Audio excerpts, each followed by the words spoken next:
आनंद लो प्रतिदिन के जीवन काम में मेरे साथ जुड़ने के लिए धन्यवाद। हम हमारे विचारों की सामर्थ्य के बारे में चर्चा कर रहे हैं और सच में कैसे अपने विचारों को हम चुन सकते हैं। मेरे जीवन में एक ऐसा समय था जब वो मेरे लिए महान प्रकाशन था, क्योंकि मैं नहीं जानती थी कि मैं अपने विचारों के बारे में कुछ कर सकती हूँ। जो कुछ मेरे मन में आता था मैं बस उसी के बारे में सोचती। मैं थोड़ा जानती थी कि मेरे मन में कई शत्रु शैतान ही डालता था, क्योंकि वो मेरा जीवन नाश करना चाहता था। हम उत्तम जीवन पा सकते हैं, परंतु हमें जरूरी है कि अपना मन हम परमेश्वर के वचन के द्वारा नया बनाएं। मेरे साथ बने रहें जैसे हम इस श्रृंखला का अंत करते हैं, the battle field of the mind. हमारे पास दो मन है और मैं सोचती हूँ कि यही वो एक बात है जो हमें अक्सर गड़बड़ी में डालते हैं। बाइबल कहती कि हमारे पास दो मन है। हमारे पास शरीर का मन है और आत्मा का मन है। आप पहले एक बात सोच सकते हैं, फिर दूसरी बात। रोमियो 8:6 में कहता है शरीर का मन, और मुझे यह पसंद है। शरीर का मन ये तो पवित्र आत्मा के ज्ञान और समझ के बिना है। दूसरे शब्दों में शरीर का मन का अर्थ है कि बस मैं उन बातों को लेकर आऊं। क्या आपने कभी किसी से पूछा और उन्होंने कहा खैर ये मेरे सिर से निकला है? कौन किसी के सिर से निकली बात चाहता है? मैं नहीं चाहती हूं, मैं इसे खुद के लिए ले सकती हूं। तो ये कहता है शरीर का मन जो पवित्र आत्मा के बिना ज्ञान और समझ है तो मृत्यु है। वो मृत्यु जो पाप के कारण यहां और बाद में भी आती है। इसलिए मैं सोचती हूं कि यह कहना सही होगा कि यदि हम शरीर के मन में जीते हैं या हम शरीर के अनुसार सोचते हैं, जो सारी परेशानी मनुष्यों पर आती है हम उसका अनुभव करेंगे। आपके जीवन की कुछ गड़बड़ियां आपके मन की गड़बड़ियों से जुड़ी हुई हैं, और यदि आप अपने मन को नया बनाएंगे तो आप उस नए जीवन का अनुभव करेंगे जो हमें देने के लिए यीशु मरा। आपको परमेश्वर को बताने की जरूरत नहीं कि वो आपके लिए कुछ अच्छा करे, वो भला है और आपके लिए भला ही करेगा, परंतु आपको परमेश्वर के साथ सहमत होना होगा। शैतान द्वारा डाली गई बेकार की बातें ही यदि आप सोचते रहेंगे और झूठ पर विश्वास करेंगे, यदि आप धोखे में जिएंगे, तो हालांकि आपको उत्तम जीवन देने के लिए यीशु बहुत पीड़ादायी मृत्यु से मरा, तो भी आप उस महान जीवन का आनंद नहीं ले पाएंगे। बाइबल रोमियो 12:2 में कहती कि आपको अपना मन नया बनाना है। इस संसार के सदृश्य न बनो, परंतु बदल जाओ। कैसे? अपने मन को नया बनाने के द्वारा। नीति वचन 23:7 कहता है मनुष्य जैसे अपने मन में सोचता है वो वही है। दूसरा कुरिन्थियों अध्याय 10 पद 4 से 5 कहता है कि हम एक युद्ध में हैं, और जो युद्ध हम कर रहे हैं वो स्वाभाविक युद्ध नहीं है, ये आत्मिक युद्ध है। और शैतान हमारे मन में दृढ़ गढ़ बनाना चाहता है और हमें खंडन करना है गलत विचारों को, गलत कल्पनाओं को, और कारण बनाना छोड़ना होगा जो परमेश्वर के वचन के सही ज्ञान के विरुद्ध उठ खड़े होते हैं। यदि आप परमेश्वर का वचन नहीं जानते तो नहीं जान पाएंगे कि शैतान आपसे कब झूठ बोल रहा है। आपको टेप सुनने की जरूरत है जब आप सुबह तैयार होते हैं, जब आप अपनी कार चलाते हैं। हर समय, जिसे मैं समय कहती हूं, उस वक्त आपको इसे करना चाहिए। दूसरे शब्दों में आप वो कर रहे हैं जो आपको करना चाहिए, परंतु ये ऐसा नहीं है जो आपको कुछ अच्छा संगीत या कुछ अच्छी शिक्षा सुनने से नहीं रोक पाएगा। विशेषकर जब आप अपने मन में युद्ध में से होकर जाते हैं, तभी वो मुख्य समय होता है कि आप वो टेप्स या अच्छी म्यूजिक सीडी लगा लें, क्योंकि यदि आप अपने मन में कुछ और डालते हैं तो शैतान उसका उपयोग कूड़ादान के रूप में कर सकता है। हालेलुया। शरीर का मन ही सब तरह की परेशानी लाता है, परंतु आत्मा का मन तो जीवन और शांति अभी और सदा के लिए लाता है। तो हमारे पास दो मन हैं। देखिए रोमियो 13:14, बस कुछ अध्याय बाद। रोमियो 13:14 परंतु मसीह यीशु को धारण कर लें और शरीर की अभिलाषा को पूरा ना करें। एम्प्लीफाइड बाइबल यही कहती है कि हम शरीर की अभिलाषा कैसे पूरी करते हैं। शारीरिक स्वभाव की अभिलाषा के बारे में सोचने के बारे में रुकें, उसकी इच्छा और अभिलाषा पूरी करना। तो मुझे इसे अलग तरह से कहने दें। मसीह को पहन ले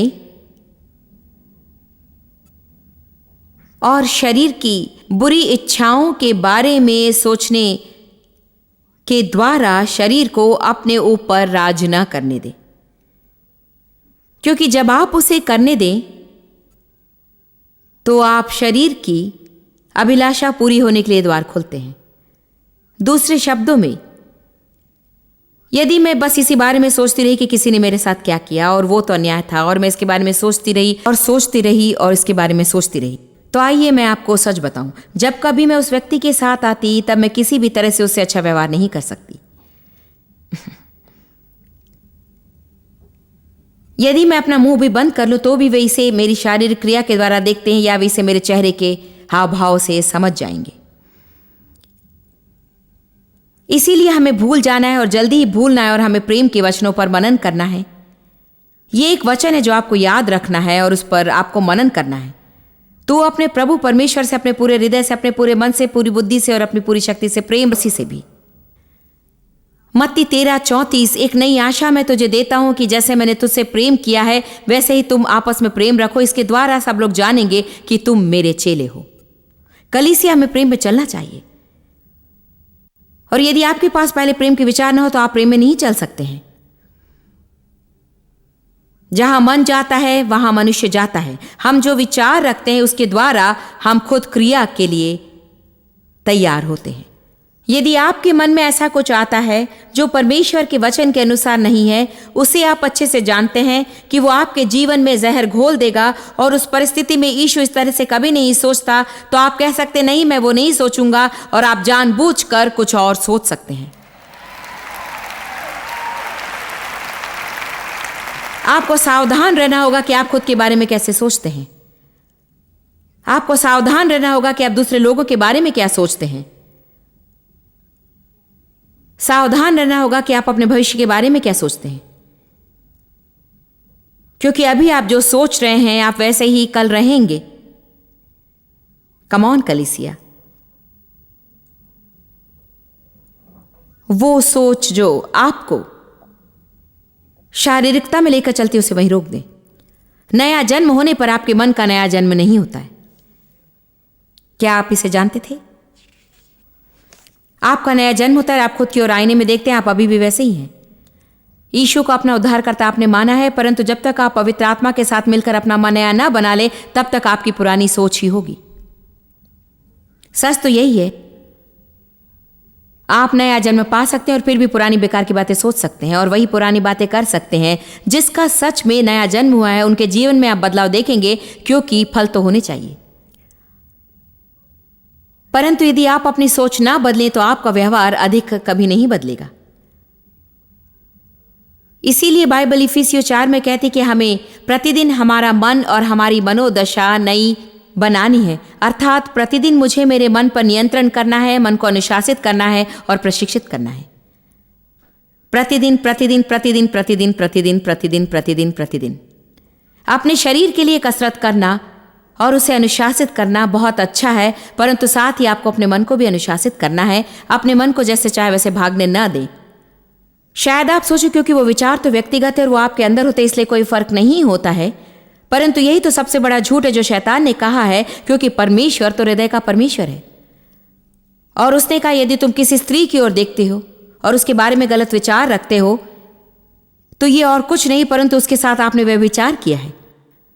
बाइबल कहती है यदि तुम अपने भाई से घृणा करते हो ये तो अपने भाई की हत्या करने के समान ही है। कम ऑन नाउ, कहिए मेरे विचार बहुत ही महत्वपूर्ण है। परमेश्वर के साथ चलने में हम सब उत्तम अनुभव प्राप्त करते हैं। जब मैं पहली बार पवित्र आत्मा से भरी वो मेरे लिए उत्तम अनुभव था। जब परमेश्वर ने मुझे सिखाया कि उसे जो वो है उसलिए खोजो, ना कि वो मेरे लिए क्या कर सकता है, तो वो मेरे लिए जीवन बदल देने वाला था। आपको जो कुछ चाहिए उसे पाने के लिए परमेश्वर का उपयोग ना करें, उसके पास आए क्योंकि वो है और वो अद्भुत है और उसके बिना आप जी नहीं सकते। क्या आप जानते हैं कि उसकी उपस्थिति का एक छोटा सा पल भी दूसरे हजारों वर्ष से उत्तम है। उसके साथ मेरे चलने में एक और मुख्य बात है, उसने मुझे भीतरी जीवन के महत्व के बारे में सिखाया। बहुत से लोग अपना पूरा मसीही जीवन बस इसी बात पर ध्यान लगाने में बिताते हैं कि वे कैसे दिखते हैं। देखिए, धार्मिक फरीसी लोग ऐसे ही थे और यीशु को सच में उन फरीसियों से कठोर शब्दों में कहना पड़ा। उसने कहा, तुम अच्छा दिखावा करते हो, दशमांश देते हो, सभी सही सभा में उपस्थित रहते हो, सब धार्मिक शब्द का पालन करते हो, परंतु भीतर से तुम दुष्टता से, बुरे विचारों से, न्याय से भरे हो और तुम सोचते हो कि तुम दूसरे व्यक्ति से उत्तम हो। Come on now. हमें हमारी सोच के बारे में सचेत रहना चाहिए। शैतान हमेशा कोशिश करता है कि हम दोष लगाएं और न्याय करें और गलतियां ढूंढें। हालांकि ये आपके मुंह से कभी बाहर नहीं आया। अक्सर हम किसी को कुछ करते हुए देखते हैं और हमारे घमंड में हम ये सोचते हैं कि मैं इसे कभी नहीं करूंगी। हमें उन बातों को पहचानना सीखना है, क्योंकि शैतान हमारे हृदय में ठंडे प्रेम का दृढ़ गढ़ बनाना चाहता है ताकि हम दूसरे लोगों के प्रति अपने मन में कठोर हृदय की मनोदशा रखें। परमेश्वर का वचन हमें सिखाते कि हमें दयालु होना है और धीरज रखना है और संयम रहना है, ताकि हम लोगों के जीवन में पुनः गठन ला सकें। और जैसे ही हमें सोचना चाहिए उससे अधिक हम कभी ना सोचें, परंतु हमारे जीवन में अनुग्रह के जो वरदान है उसी के अनुसार हमें सोचना चाहिए। यदि आपके परिवार का सदस्य या आपका मित्र सच में धीमा है और उनको सब कुछ करने के लिए बहुत समय लगता है, आप एक ऐसे व्यक्ति हैं जो सब जल्दी से करते हैं, जल्दी से, तो परेशान हो जाना बहुत ही आसान है। मैं विश्वास नहीं कर सकती कि तुम इतनी धीमी हो। जानते हैं, यदि परमेश्वर ने आपको अनुग्रह का वरदान नहीं दिया होता कि आप सब बातें जल्दी से समझ लो, तो आप भी धीमे होते। इसीलिए किसी का न्याय करने की बजाय हमें परमेश्वर को हमारे जीवन के लिए धन्यवाद देना चाहिए और हमें उनके जीवन में भी वरदान देखने चाहिए, क्योंकि जो वे नहीं कर सकते शायद आप उसे कर सकते हैं, और आप पाएंगे कि जो आप नहीं कर सकते उसे वे कर सकते हैं। सामान्यतः जो लोग धीमे होते हैं वो तेजी से काम करने वाले व्यक्ति से उत्तम काम करते हैं। हम उसे करते हैं, परंतु कई बार हम विवरण चूक जाते हैं। हालेलुया। आज मैं अच्छा प्रचार कर रही हूं और मैं जानती हूं, यदि कोई प्रोत्साहित ना करे तो मैं खुद को प्रोत्साहित करती हूं। आइए उन अलग अलग परिस्थितियों के बारे में चर्चा करें जिसमें हमारा मन जा सकता है और सामान्य होने की कोशिश करें, और हम सोचें कि यीशु उस समय कैसे ही सोचता। क्योंकि बाइबल पहले कुरिन्थियों 2:16 में कहती कि हमारे पास मसीह का मन है। कहिए, मेरे पास मसीह का मन है। एम्प्लीफाइड बाइबल कहती है हम उसके हृदय के विचार, भावनाएं और उद्देश्य रखते हैं। इसीलिए मेरी आत्मा के मन में मेरे पास ये क्षमता है कि यीशु जैसे हर परिस्थिति में सोचता वैसे ही मैं भी सोचूं। परंतु एक बात जो हमें करनी चाहिए, और हां, समाज हमारे विरोध में लड़ता है, शैतान हमसे युद्ध करने के लिए हमारे समाज का उपयोग करता है। हमें धीमा होना चाहिए। हमें धीमा होना चाहिए ताकि हम उन बातों को अच्छी तरह से पहचान लें, ताकि हम आत्मा में सोचना सीख सकें और हम अपने हृदय में जांच कर देखें और खुद से पूछें, क्या यीशु सच में यही करता? चाहे हम उसके बारे में कुछ भी महसूस करें, हमें यह चुनना है कि हम हमारे विचार, हमारे शब्द और हमारा व्यवहार परमेश्वर के वचन के अनुसार हो। क्या मैं आपको कुछ बताऊं? अभी मैंने आपके सामने जो कुछ बताया है उसे इस स्वार्थ के लिए मरना कहते हैं।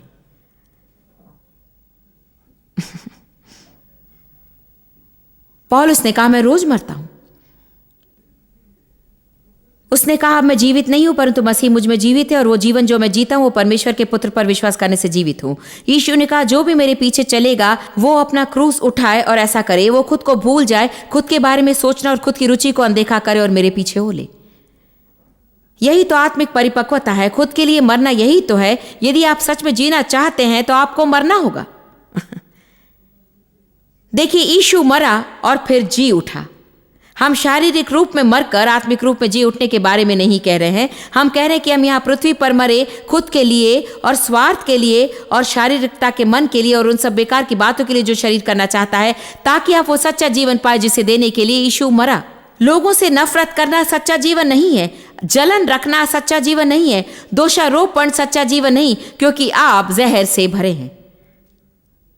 हम कलीसिया जा सकते और सबके साथ कूद सकते और सही समय पर सही वचन कैसे कहें ये जान सकते हैं, परंतु यदि आप भीतर में बेकार की बातों से भरे हैं तो हमारा जीवन जहर से भरा है। और जिस क्षण में हम उसकी अपेक्षा ही नहीं करते हैं, तब वो भयानक बात रेंगते हुए हम में से बाहर आती है, और जब हम चाहते हैं कि वो छिपे रहे, वो खुद को प्रकट करती है।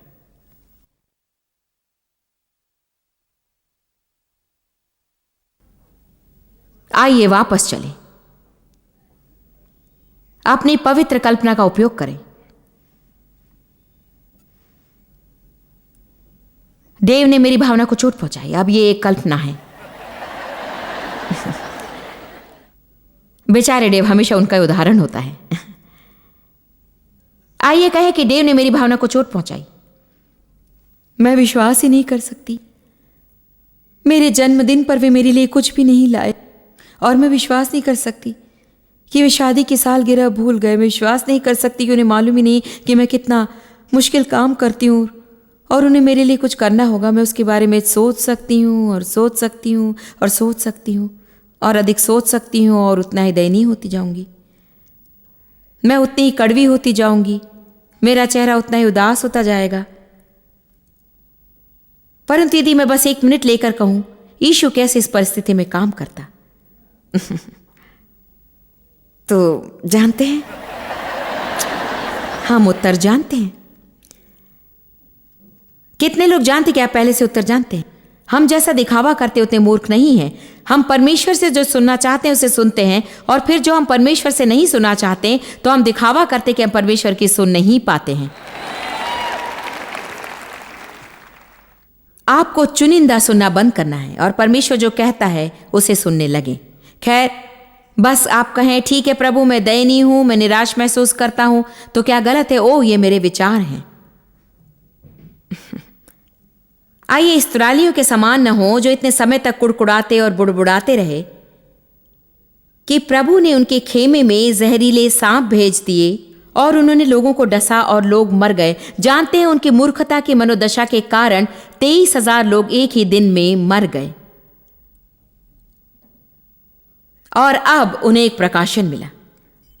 आइए हम ऐसे न बने कि हमें अपनी नौकरी गंवानी पड़े, हमारा परिवार खो देना पड़े और हमारा मित्र खो देना पड़े, इससे हम कह सके कि ओ, मैंने पाप किया। जब परमेश्वर आपको कायल करता है तभी उसे कर ले। क्या आप जानते हैं, मैं विश्वास नहीं करती कि परमेश्वर हमारे जीवन, हमारी आत्मा में पहले हम करने की कोशिश ना करे और हमें सुधारने और हमें करने के लिए कोई मनुष्य भेजे, और हम व्यक्तिगत सुधार ग्रहण ना करें तो हम सबके सामने वो सुधारेगा। आपको बताओ, मैं सच में बहुत अपेक्षा करती थी कि जब मैंने उधार आया था उस पहले वर्ष में ही काश कोई मुझे बैठा था और मुझे वो सब बताता जो मैं बता रही हूं, ताकि मैं जंगल में भटके हुए अपने 25 साल गुजारती। उसी पहाड़ के आसपास गोल गोल गोल गोल चक्कर काटते हो। मैं नहीं समझ पाती प्रभु। जानते हो, यदि तू चाहे वो शैतान मुझे अकेला छोड़ दे प्रभु। मैं तुझे डांटती हूँ शैतान, मैं तुझे डांटती हूँ, मैं तुझे डांटती हूँ प्रभु। मैं समझ नहीं पाती प्रभु, क्या गलत है प्रभु। फिर जानते हो प्रभु, मैं ऐसे और नहीं कर सकती। बहुत हो गया प्रभु, छोड़ देती हूँ, बस हो गया, मैं नहीं कर सकती। क्या इसके द्वारा परमेश्वर को एक बार भी मैं प्रभु कर सकूंगी? नहीं। केवल एक बार परमेश्वर को प्रभावित करती, और वो है विश्वास और आज्ञाकारिता।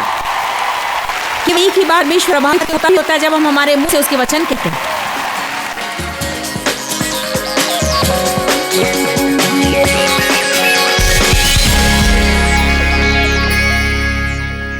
मैं आपको एक बार और प्रोत्साहित करना चाहती हूं कि आप अपने विचारों को चुन सकते हैं और आपको कुछ और भी सोचने की जरूरत नहीं है, और आप जो चुनाव करते हैं उसका आपके जीवन के साथ गहरा संबंध होता है।